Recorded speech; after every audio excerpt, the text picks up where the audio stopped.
Good morning everyone. જય શ્રી કૃષ્ણ. આગળના લેક્ચરમાં આપણે પાઠ 2નું સ્વાધ્યાય પૂરું કર્યું. હવે આપણે પાઠ 3 જોઈશું, સચ્ચા हीरा એટલે કે સાચો હીરો. प्रस्तावना જોઈએ. प्रस्तुत कहानी में व्यक्ति के ज्ञान के साथ साथ उसके कर्म को भी महत्व दिया गया है. એટલે કે પ્રસ્તુત કહાની છે તેમાં વ્યક્તિમાં જે જ્ઞાન છે તેની સાથે સાથે તેનું જે કર્મ કરે છે તેનું પણ મહત્વ સમજાવવામાં આવ્યું છે.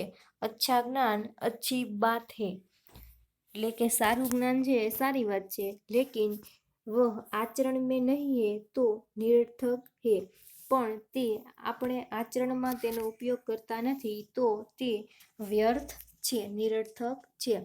इस बात को रोचक तरीके से प्रस्तुत किया गया है અને આ વાતને રોચક રીતે અહીંયા પ્રસ્તુત કરવામાં આવી છે. સૂર્ય અસ્ત ही हो रहा था એટલે કે સૂર્ય આથમી રહ્યો હતો. પક્ષી ચહચહાતે हुए अपने अपने नीड की ओर जा रहे थे એટલે કે પક્ષીઓ કલરવ કરતા કરતા પોતપોતાના માળામાં જઈ રહ્યા હતા.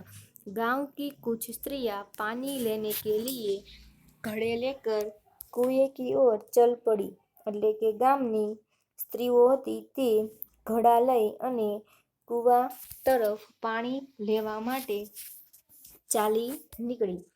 पानी भरकर कुछ स्त्रियां तो अपने घरों की ओर लौट गई, परंतु उनमें से 4 कुएं की पक्की जगत पर बैठकर आपस में इधर उधर की बातें करने लगी. એટલે કે પાણી ભરીને કેટલીક સ્ત્રીઓ પોતપોતાના ઘરે પાછી ફરી ગઈ, પરંતુ એમાંથી 4 હતી તે કૂવા પાસે પાક્કા કરેલા ઓટલા પર બેસી ગઈ અને અહીંયા અને ત્યાંની ઇધરની વાતો કરવા લાગી. અહીંયાની ત્યાંની बातचीत करते करते बात बेटों पर आ पहुंची એટલે કે વાતો કરતા કરતા વાત પોતપોતાના છોકરા ઉપર જતી રહી. उनमें से एक की उम्र सबसे बड़ी लग रही थी અને તેમાંથી એક સ્ત્રી હતી તેની ઉંમર બધાથી મોટી લાગી રહી હતી. વહ કહેને લગી એટલે કે તે કહેવા લાગી, ભગવાન સબકો મેરે બેટે જૈસા બેટા દે એટલે કે ભગવાન બધાને મારા છોકરા જેવો છોકરો આપે. મેરા બેટા લાખો મેં એક હે એટલે કે મારો છોકરો લાખોમાં એક છે. इसका कंठ बहुत मधुर है અને તેનું ગળું ખૂબ જ મધુર છે, એનો અવાજ ખૂબ જ સુંદર છે. वह बहुत अच्छा गाता है અને તે ખૂબ જ સારું ગાય છે. उसके गीत को सुनकर कोयल और मैना भी चुप हो जाती है અને એનું ગીત સાંભળીને કોયલ અને મેના પણ ચૂપ થઈ જાય છે. लोग बड़े चाव से उसका गीत सुनते हैं અને લોકો ખૂબ જ ખુશીથી તેનું ગીત સાંભળે છે. उसकी बात सुनकर दूसरी स्त्री का मन हुआ कि वह भी अपने बेटे की प्रशंसा करे અને તેની વાત સાંભળીને એક બીજી સ્ત્રીને પણ મન થયું કે તે પણ પોતાના છોકરાની વાત કરે. उसने पहली स्त्री से कहा એણે પહેલી સ્ત્રીને કહ્યું, मेरे बेटे की बराबरी कोई नहीं कर सकता એટલે કે મારા છોકરાની બરાબરી કોઈ કરી શકે નહીં. वह बहुत ही शक्तिशाली और बहादुर है તે ખૂબ જ શક્તિશાળી અને બહાદુર છે. वह बड़े बड़े बहादुरों को भी पछाड़ देता है એટલે કે તે મોટા મોટા બહાદુરો હોય તેને પણ પછાડી દે છે. वह आधुनिक युग का भीम है અને તે અત્યારના જમાનાનું ભીમ છે. यह बात सुनकर तीसरी औरत भला कैसे चुप रहती અને આ બધી વાતો સાંભળીને પેલી ત્રીજી સ્ત્રી છે તે કઈ રીતે ચૂપ રહેતી. वह बोल उठी અને તે બોલી પડી, मेरा बेटा साक्षात बृहस्पति का अवतार है અને મારો છોકરો છે, મારો દીકરો છે તે સાક્ષાત બૃહસ્પતિનો અવતાર છે. वह जो कुछ पढ़ता है एकदम याद कर लेता है અને તે જે કંઈ પણ વાંચે છે તે याद કરી લે છે. ऐसा लगता है मानो उसके कंठ में सरस्वती का निवास हो અને એવું લાગે છે કે જાણે માતા સરસ્વતીનો તેના ગળામાં निवास होय। 3 औरतों की बातें सुनकर चौथी स्त्री चुपचाप बैठी रही। ત્રણ સ્ત્રીઓની વાતો સાંભળીને ચોથી સ્ત્રી હતી તે એકદમ ચुपचाप बैठी હતી। उसने अपने बेटे के बारे में कुछ भी न कहा, એટલે કે તેણે પોતાના દીકરા વિશે કંઈ પણ કહ્યું નહીં। પહેલીને ઉસે ટોકતે હુએ કહા, એટલે કે પહેલી સ્ત્રીએ તેને ટોકતા કહ્યું, क्यों बहन तुम क्यों चुप हो, એટલે કે કેમ બેન તમે કેમ ચૂપ છો। तुम भी तो अपने बेटे के बारे में कुछ बताओ, એટલે કે તમે તો તમારા દીકરા વિશે કંઈક કયો। ચોથી સ્ત્રીને બડે ही सहज भाव से कहा, એટલે કે પેલી ચોથી સ્ત્રી હતી તેણે ખૂબ જ સરળતાથી કહ્યું, मैं अपने बेटे की प्रशंसा क्यों करूं, એટલે કે मैं अपने बेटे की क्या प्रशंसा करूं, એટલે કે હું મારા દીકરાની શું પ્રશંસા કરું। वह न तो गंधर्व सा गायक है, न भीम सा बलवान और न ही बृहस्पति सा बुद्धिमान, એટલે કે મારો દીકરો છે તે ગંધર્વ જેવો ગાયક પણ નથી, ભીમ જેવો બળવાન પણ નથી અને બૃહસ્પતિ જેવો બુદ્ધિમાન પણ નથી। कुछ समय बाद जब वे सब घड़े सिर पर रखकर लौटने लगी, तभी किसी गीत का मधुर स्वर सुनाई पड़ा, એટલે કે થોડાક સમય પછી બધા પોતપોતાના ઘડા હતા તે માથા પર મૂકી અને પાછી ફરવા લાગી ત્યારે કોઈકના મધુર ગીત ગાવાનો અવાજ સંભળાયો।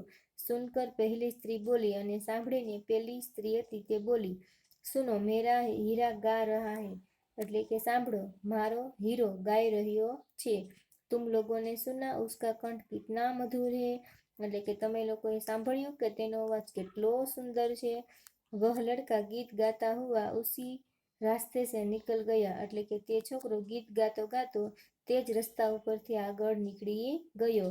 उसने अपनी माँ की ओर कोई ध्यान नहीं दिया, અને તેણે પોતાની માँ તરફ કંઈ પણ ધ્યાન આપ્યું નહીં। इतने में ही दूसरी स्त्री का बेटा इधर से आता दिखाई दिया, એટલે કે થોડી વારમાં બીજી સ્ત્રી હતી તેનો દીકરો ત્યાંથી આવતો દેખાઈ રહ્યો હતો। दूसरी स्त्री उसे देखकर गर्व से बोली, એટલે કે બીજી સ્ત્રી હતી તે તેને જોઈને ગર્વથી બોલી, देखो वह मेरा लाडला बेटा आ रहा है, એટલે કે જો મારો લાડલો દીકરો આવી રહ્યો છે। शक्ति और सामर्थ्य में उसकी बराबरी कौन कर सकता है, એટલે કે શક્તિ અને સામર્થ્યમાં તેની બરાબરી કોણ કરી શકે છે। वह यह कह ही रही थी कि उसका बेटा भी उसकी ओर ध्यान दिए बिना ही निकल लिया, એટલે કે એ એટલું કહેતી જ હતી ત્યાં તેનો દીકરો હતો તે તેના તરફ કંઈ પણ ધ્યાન આપ્યા વગર ત્યાંથી આગળ નીકળી ગયો। वे कुछ आगे बढ़ी तो एकाएक तीसरी स्त्री का बेटा उधर से संस्कृत के श्लोकों का पाठ करता हुआ निकला, અને થોડીક જ આગળ ગયા ત્યાં ત્રીજી સ્ત્રીનો દીકરો હતો તે સંસ્કૃતના શ્લોકો વાંચતો એટલે કે એને મોઢે બોલતો ત્યાંથી निकलियो। उसके उच्चारण से ऐसा लग रहा था कि मानो उसके कंठ में साक्षात सरस्वती विराजमान हो, અને તેનું ઉચ્ચારણ કરતો હતો ત્યારે એવું લાગી રહ્યું હતું કે માનો સાક્ષાત માતા સરસ્વતી તેના ગળામાં બિરાજમાન છે। तीसरी स्त्री ने गदगद स्वर में कहा, देखो यही मेरी गोद का हीरा, એટલે કે ત્રીજી સ્ત્રીએ કહ્યું કે જો આ છે મારા ખોળાનો હીરો, એટલે કે મારો પોતાનો દીકરો। इसे कौन बृहस्पति का अवतार नहीं कहेगा, એટલે કે મારા દીકરાને કોણ બૃહસ્પતિનો અવતાર નહીં કહે।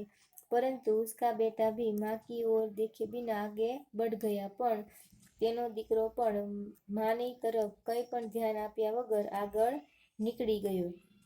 वह अभी थोड़े ही दूर गया था कि चौथी स्त्री का बेटा भी अचानक उधर से आ निकला।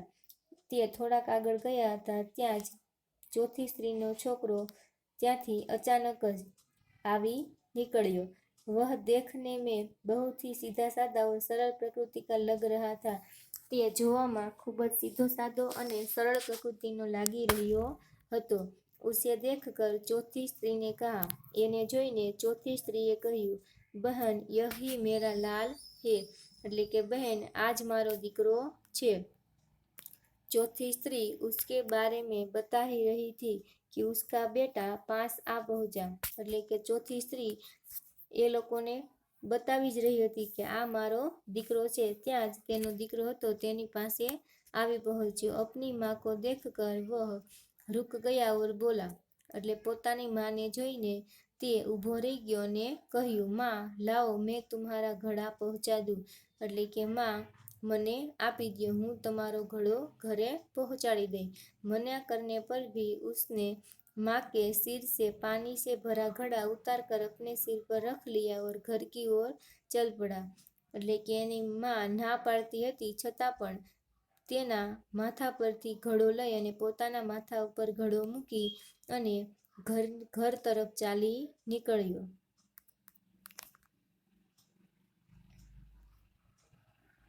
तीनों औरतें बड़े ही आश्चर्य से चौथी स्त्री के बेटे को देखती रही, એટલે કે ત્રણે ત્રણ સ્ત્રીઓ હતી તે ખૂબ જ આશ્ચર્યથી ચોથી સ્ત્રીના છોકરા તરફ જોઈ રહી હતી। एक वृद्ध महिला को बहुत देर से इन औरतों के पीछे चलती हुई इनकी बातें सुन रही थी।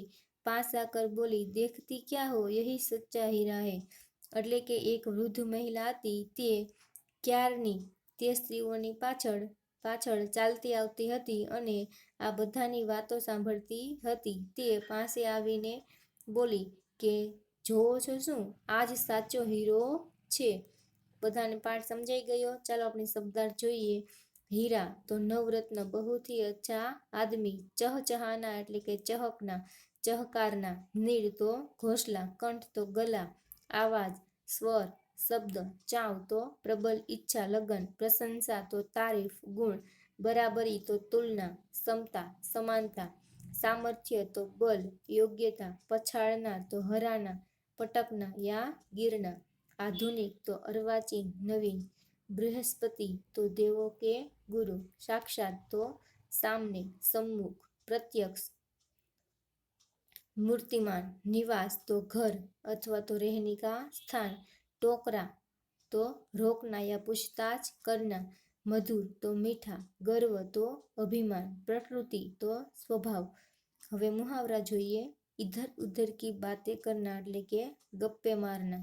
लाखों में एक होना એટલે કે विशिष्ट होना। पछाड़ देना तो हराना गिराना। बराबरी करना तो मुकाबला करना। सच्चा हीरा होना, अच्छा आदमी होना।